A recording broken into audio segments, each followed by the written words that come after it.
All right, let's get straight into it. This week's deep dive focuses on the latest security intelligence you need to know.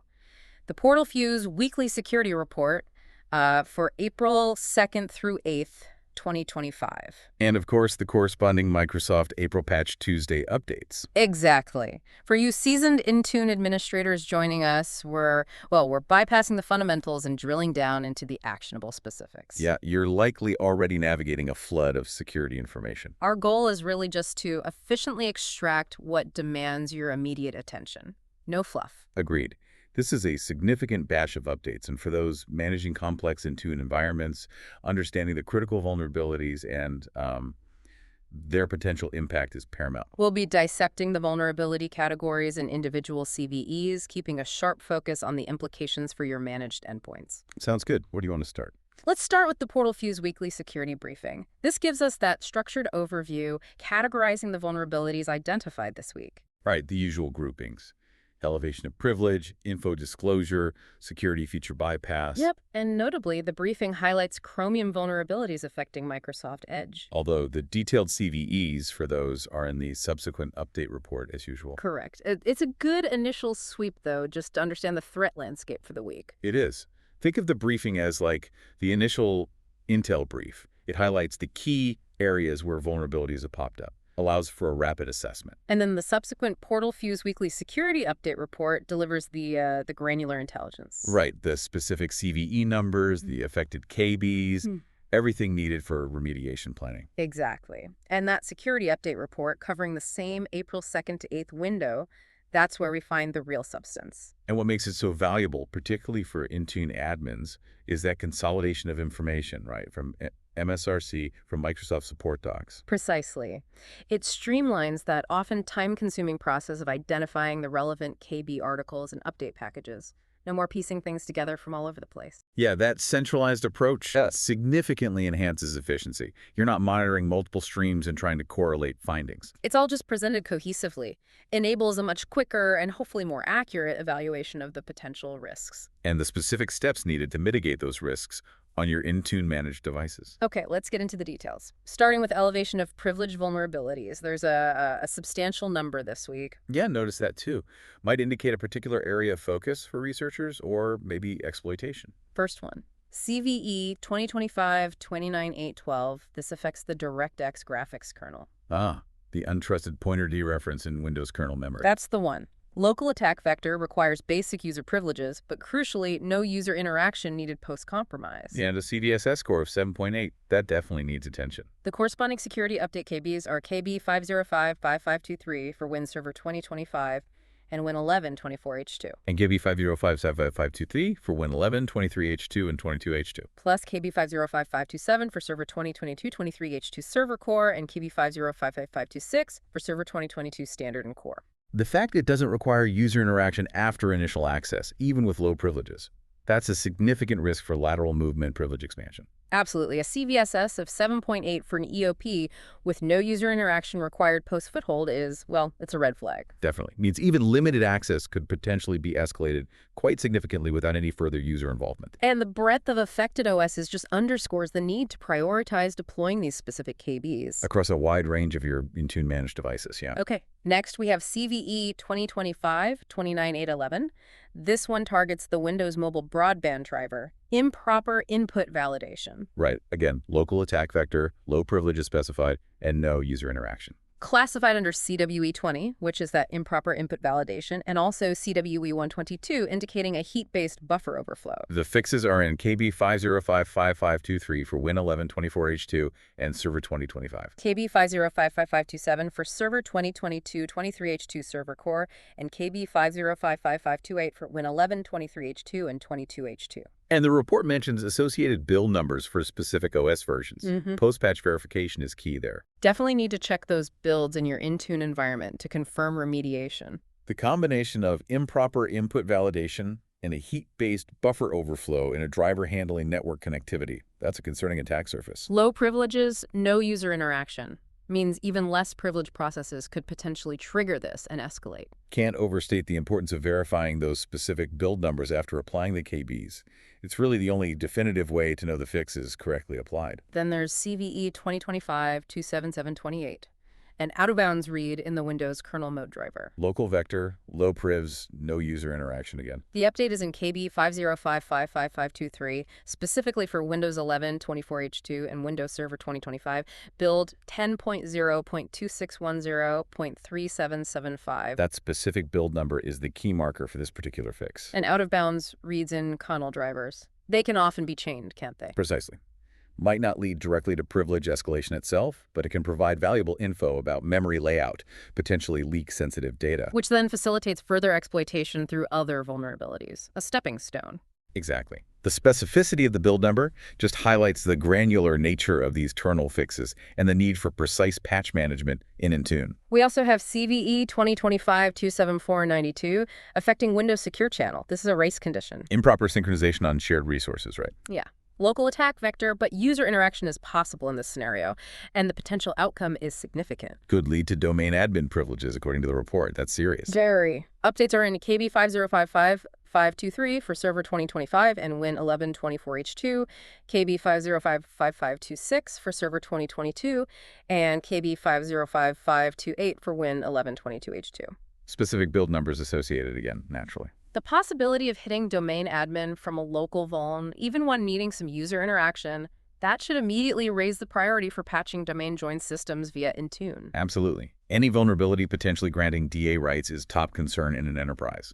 Race conditions can be tricky to exploit reliably. True, but the potential payoff here makes it a critical risk to address. Ensuring these KBs are applied across all relevant OS versions in your domain-joined Intune environment is crucial. Prevents a potentially catastrophic AD compromise. Okay, next up, CVE 2025-27475 in the Windows Update stack. Sensitive data storage in improperly locked memory. Local attack vector, low privileges, but with a high attack complexity, likely due to a race condition mentioned. Updates are in KB 5055523 for Win 11 24H2 and KB 5055528 for Win 11, 23H2, and 22H2. Now, the high attack complexity might suggest lower immediate risk, but the fact that sensitive data within the update mechanism itself is being improperly handled is a longer-term concern, yeah. Correct. Even with high complexity, vulnerabilities in the WU stack can have significant implications. If exploited, an attacker might manipulate the update process itself, install malicious software, prevent critical security updates. So despite the complexity, applying these updates to the relevant Win 11 versions is still vital for maintaining security posture on those Intune endpoints. We continue with CVE 2025-29824. This one's in the Windows Common Log File System driver, a use after free. Local attack vector, low privileges, and user interaction is possible here. Updates are in KB 5055533, KB 5055528, and KB 5055518. So a broader range of affected OSs. Use after free vulns are particularly dangerous. Yeah. Often leveraged for arbitrary code execution with elevated privileges. And the fact this one impacts a core logging component suggests a potentially wide attack surface. Yes, UAF vulnerabilities and system drivers are prime candidates for EOP exploitation. CLFS driver is foundational, so a vuln here could have far-reaching consequences. The wider range of Windows versions affected highlights the potential impact across a significant portion of an Intune managed estate. Prompt patching is essential. Right. Then we have CVE 2025-27739, another untrusted pointer dereference, this time in the Windows kernel itself. Local vector needs an authenticated attacker but no user interaction. And critically, it can lead to overwriting kernel page table data. CVEs is 7.8 again. Updates are in KB 5055523 for Server 2025, Win 11 24H2, KB 5055528 for Win 10 22H2. KB 5055526 for Server 2022, and KB 5055518 for older versions like Win 10 21H2 and 1809. Those specific build numbers are crucial for verification, as always. The ability for an authenticated local attacker to overwrite kernel page table data without further user interaction, that's a very direct path to kernel-level compromise. Full system control, basically. Overwriting kernel page table data is about as severe as local privilege escalation gets. Grants complete control over the OS kernel. The fact an authenticated attacker can do this without user interaction plus the high CVSS underscores the critical nature. And the extensive list of affected OSS means a comprehensive, prioritized patching effort across the entire Intune environment is needed. No question. Still going through elevation of privilege, CVE 2025-27732 targets the Windows graphics component, specifically Win32K GRFX. The sensitive data storage in improperly locked memory again. Local attack vector, no user interaction, but high attack complexity. CVSS is 7.0. Updates are in KB 5055323 for a broad range, including Win10, Server 2025, Win11, 24H2. As well as KB 5055528 and KB 5055518. Win32K is a frequent target, isn't it?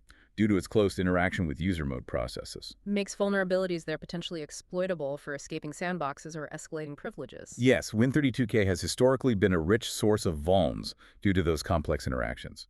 High attack complexity might make immediate exploitation harder. But the potential for local EOP without user interaction means it shouldn't be ignored. And the wide range of KBs signifies broad impact across both client and server OSs managed through Intune. Next is CVE 2025-27731. This one affects Microsoft Open SSH for Windows. Improper input validation. Local attack vector, low privileges, no user interaction. Updates are in KB 5055528, KB 5055523, and KB 5055518. The report helpfully gives example USA.exe commands, too. Which is useful. For orgs relying heavily on OpenSSH for remote admin, this vulnerability could be a significant entry point if not addressed. Yeah, for any environment using OpenSSH for Windows, this needs priority. Improper input validation in SSH can often be exploited. Unauthorized access, privilege escalation. The USA.exe examples are practical aids for quick deployment, especially in scripted scenarios within Intune. We've got more in this category. CVE 2025-27730. Use after free in Windows Digital Media. Local attack, low privs, no user interaction possible via a malicious document. CVSS 7.8. Updates are in KB 5055523 for Win11 24H2 Server 2025 and KB 5055518 for Win10 22H2 21H2.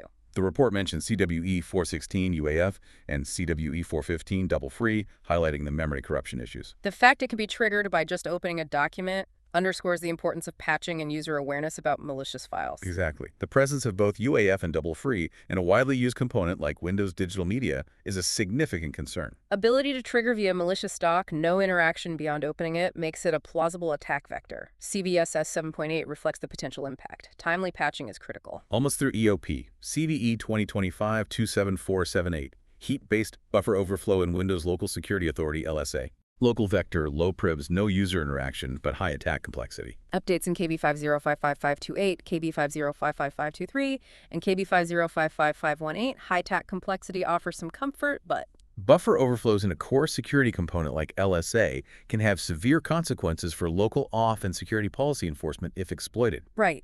Even with high complexity, a heap-based buffer overflow in LSA is serious. It manages local security policies, user auth. A successful exploit could potentially bypass those critical mechanisms. Applying these updates across Intune endpoints is crucial for maintaining local security boundary integrity. Okay, finally, for elevation of privilege. CVE 2025-27476, another use after free in Windows Digital Media. Local vector, basic user capabilities needed, no user interaction. Updates in KB 5055523, Server 2025, Win11 24H2, KB 5055518, Win10 22H2 21H2, and KB 5055518, and KB 5055519, Server 2019. Noted as leading to low to medium integrity level elevation. The repeated occurrence of UAFs in the digital media component suggests a potential area of concern, might warrant further scrutiny beyond just these patches. That recurrence is a notable pattern this month. While low to medium integrity elevation might seem less critical than direct system. It still gives an attacker significantly enhanced capabilities on a compromised system, potentially enables further malicious activities. This trend might suggest increased vigilance, maybe exploring additional hardening for systems heavily using digital media functions. Good point. Okay, let's pivot. Information disclosure vulnerabilities. First, CVE 2025-27742.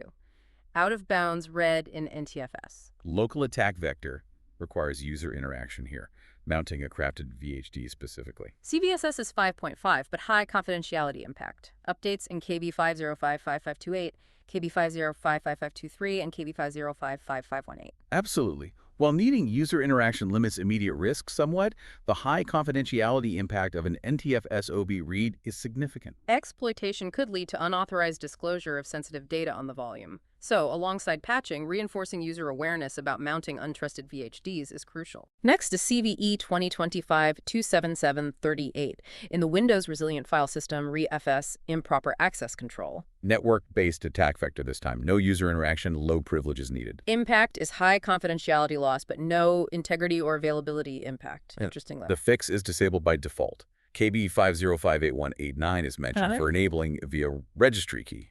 Updates themselves are in KB 505855528, KB 5055523, and KB 5055518. The fact the fix is disabled by default likely indicates potential compatibility concerns, requires careful testing before widespread rollout. A network-based info disclosure in ReFS with no user interaction needed is a serious data security concern. And the disable fix signals potential application incompatibility.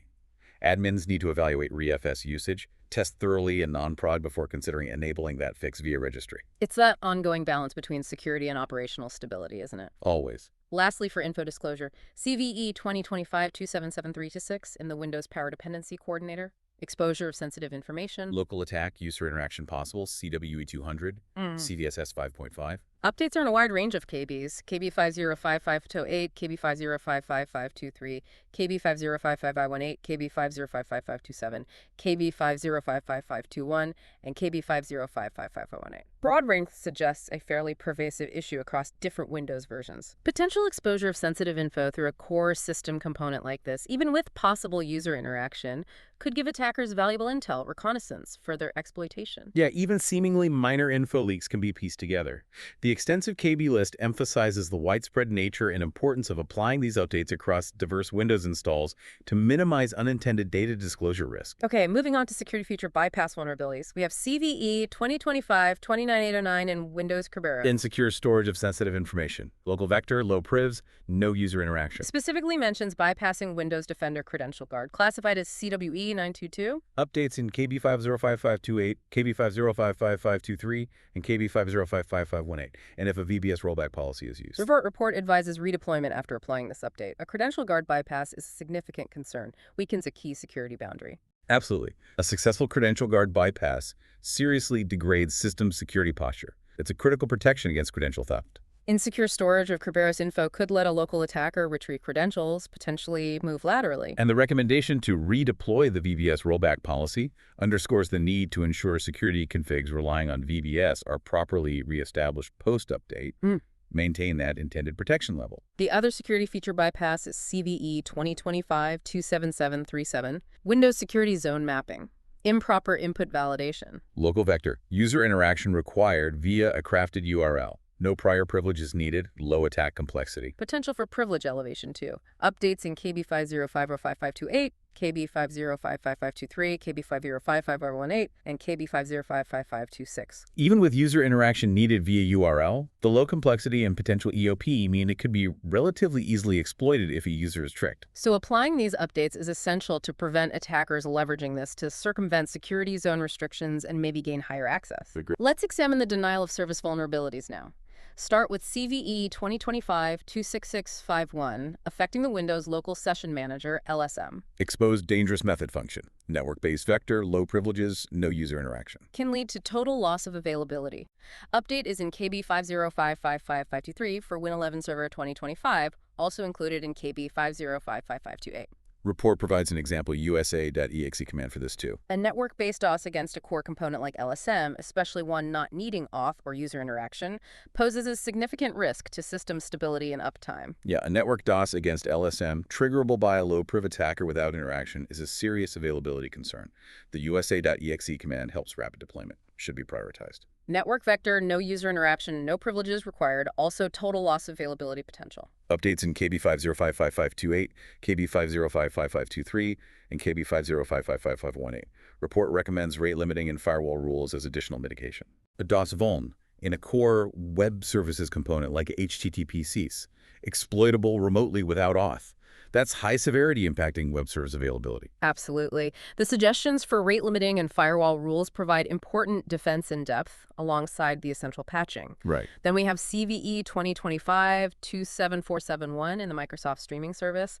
Again, sensitive data storage and improperly locked memory. Network vector, no user interaction, no privileges needed, but high attack complexity this time. Still, total loss of availability possible. Updates in KB50555528, KB50555523, KB505551 out for various OSs. But Temporary unavailability noted for some Windows 10 versions. Requires admins to monitor for the patch release for those specific systems. exactly. Highlights the challenges of managing a diverse OS ecosystem. For those systems, need to watch release channels, maybe implement temporary mitigation. The high attack complexity might reduce immediate risk, but the potential for complete DOS still necessitates timely patching once available. Next, CVE 2025-27469 in Windows Lightweight Directory Access Protocol, LDAP, another uncontrolled resource consumption. Network vector, no user interaction, no privileges required, total loss of availability again. Updates in KB5055528, KB5055523, and KB5055518. Network level protection suggested here. A DOS against LDAP, critical for directory services, could have widespread impacts on auth and authorization within a network. The recommendation for network level protections underscores the layered security approach needed, supplementing the crucial software updates. Definitely. Okay, last category, remote code execution. Big ones here. First up, CVE 2025-27729. Use after free in Windows Shell. Local vector, but user interaction required via a malicious document, CVEs 7.8.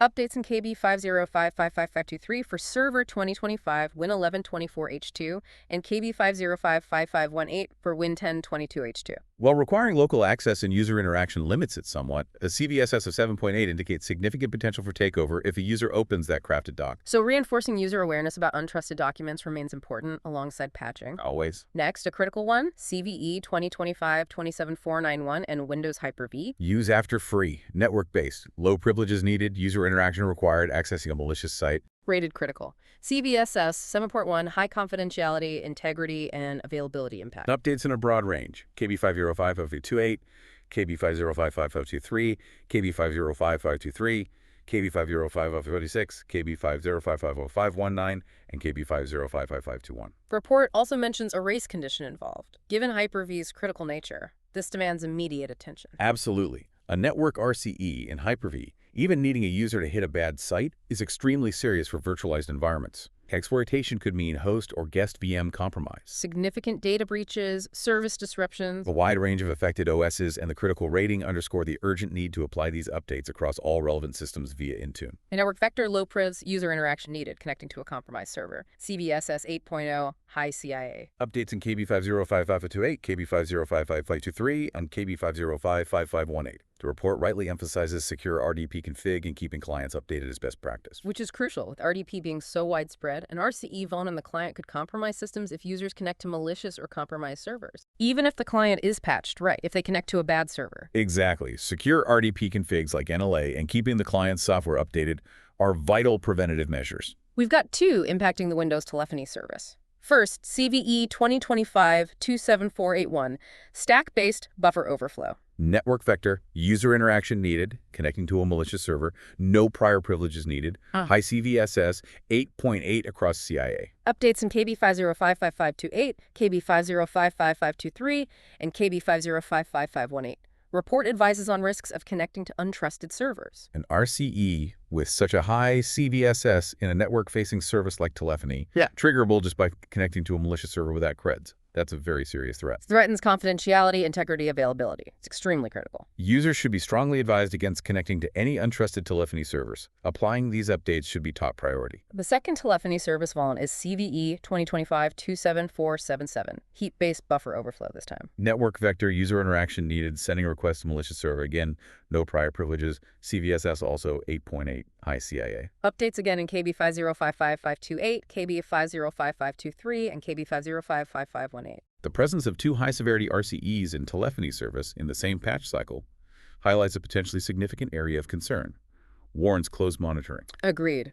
Both the stack and heap overflows, triggered by interacting with malicious servers, present a significant attack surface that must be addressed promptly. Definitely needs those patches. We then have CVD 2025-26687, use after free in Win32K, network-based, needs user interaction, high attack complexity, race condition. Updates in KB 5050528, KB 5055523, and KB 5055518. High complexity from the race condition might make immediate exploitation less likely, but Potential for RCE in a core graphics component like Win32K, even with user interaction, means it still needs timely patching. Shouldn't be disregarded. right, applying the updates is the most effective mitigation. Finally, for RCE, CVE 2025-26686 in Windows TCP/IP. Sensitive data storage in improperly locked memory. Network vector, user interaction needed, DHCPv6 request, high attack complexity, race condition preparing target, CVSS 7.5, high CIA. Updates in KB 5055528, KB 5055523, and KB 5055518. Report specifically mentions DHCPv6 and network segmentation as important considerations. An RCE within the core TCP/IP stack, even with high complexity involving DHCPv6, represents a potentially significant threat to network security. It's serious. Successful exploitation could have far-reaching consequences. The emphasis on secure DHCPv6 configs and robust network segmentation highlights the importance of layered security in addition to applying the patches. All right, that's a comprehensive rundown of this week's security updates. For you Intune administrators listening, the key areas to focus on are pretty clear. Yeah, significant number of elevation of privilege vulnerabilities affecting various core Windows components demands a broad patching effort. And additionally, those remote code execution vulnerabilities, particularly in Hyper-V and the telephony service, require immediate attention due to their critical severity. Absolutely. The sheer volume of EOP vulns across kernel level and system components highlights the ongoing need for diligent patching and robust endpoint security. And the critical nature of the RCEs in Hyper-V and telephony means those should be prioritized for immediate remediation within your Intune environment. Minimize that risk of significant compromise. Agreed.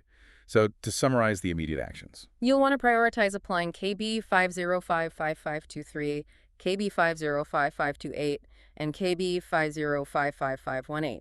These three KBs address a large majority of the critical and high-severity vulnerabilities we discussed. Covers a wide range of Windows client and server OSs. And for those managing server-specific environments, be sure to also review and apply KB 5055526, KB 5055527, KB 5055521 as needed. Ensuring these updates are deployed promptly through your FAM-charty. Intune infrastructure is crucial for mitigating the risks we've talked about, from the PortalFuse report and this Patch Tuesday. Exactly. Thanks for joining us for this deep dive.